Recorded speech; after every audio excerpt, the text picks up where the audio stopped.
Hello, hello. It's Mary Schiller, author and coach of maryschiller.com, coming to you today from Paris, France, where it is still quite cold. Clearly, winter is not ready to leave yet. It's in the 30s Fahrenheit here. So once again, I'm doing this Facebook Live from inside my apartment where it's nice and warm.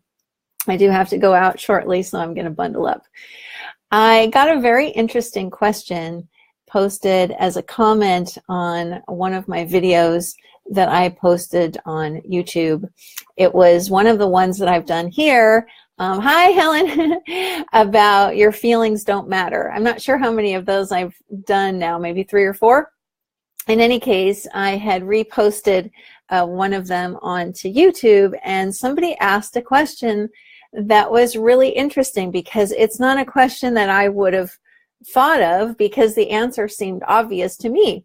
But as is often the case, a lot of times when an answer is obvious to us, it isn't obvious to someone else. So this really gave me some pause, and I decided to address this question in a Facebook Live. So in the videos where I've been talking about the fact that your feelings don't matter, I didn't answer the question, well, Mary, if feelings don't matter, then what actually does matter? If feelings don't matter, what does matter? That is a really legitimate question. And here is my answer. And here's what I posted on the YouTube video when somebody asked it was, everything else matters.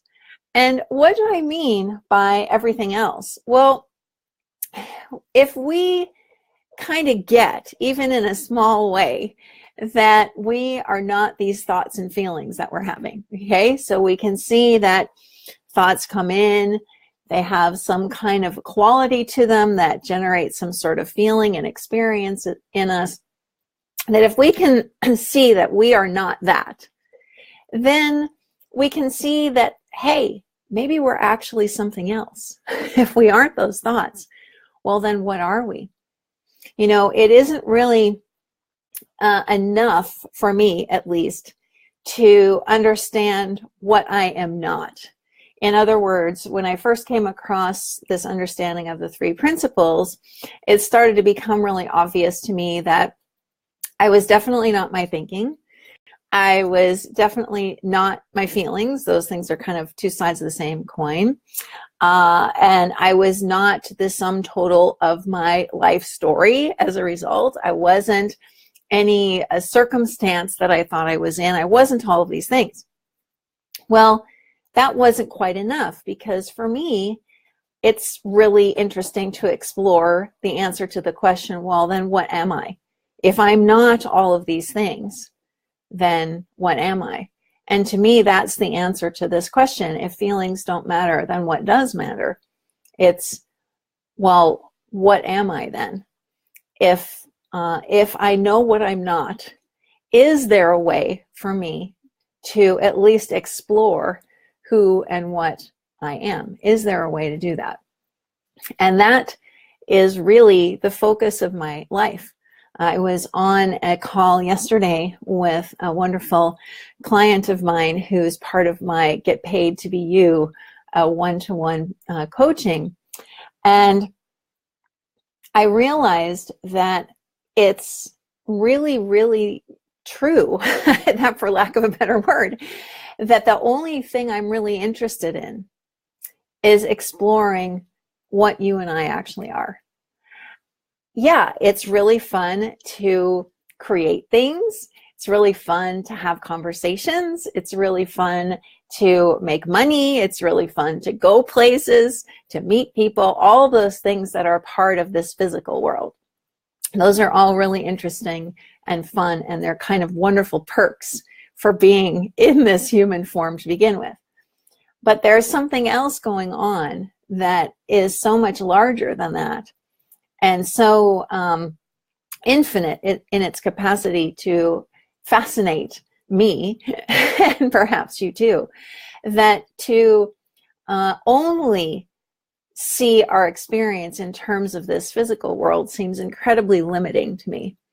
And so when I'm no longer concerned, for example, about what I happen to be thinking or feeling in any given moment, because it has nothing to do with who or what we actually are, I feel this sense of freedom to really look in that direction and to wonder about that and to see if I can see evidence of whatever it is or whoever it is that we actually are. And so if you begin to turn your gaze, if you will, away from the, how can I say this, the kind of the little me thinking, the little me experience, if you can kind of shift your inner gaze just a tiny bit in a new direction, you'll start to see that there's a vast, infinite landscape that we can all be exploring. And to me, that's what matters. You know, I don't want to have lived my life with only the experience of this physical, visceral world. To me, there is so much more going on here. And that, to me, seems like the point of life.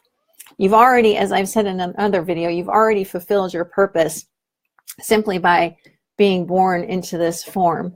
You, just like everything else, have already formed an integral part of how this system keeps going simply by being present.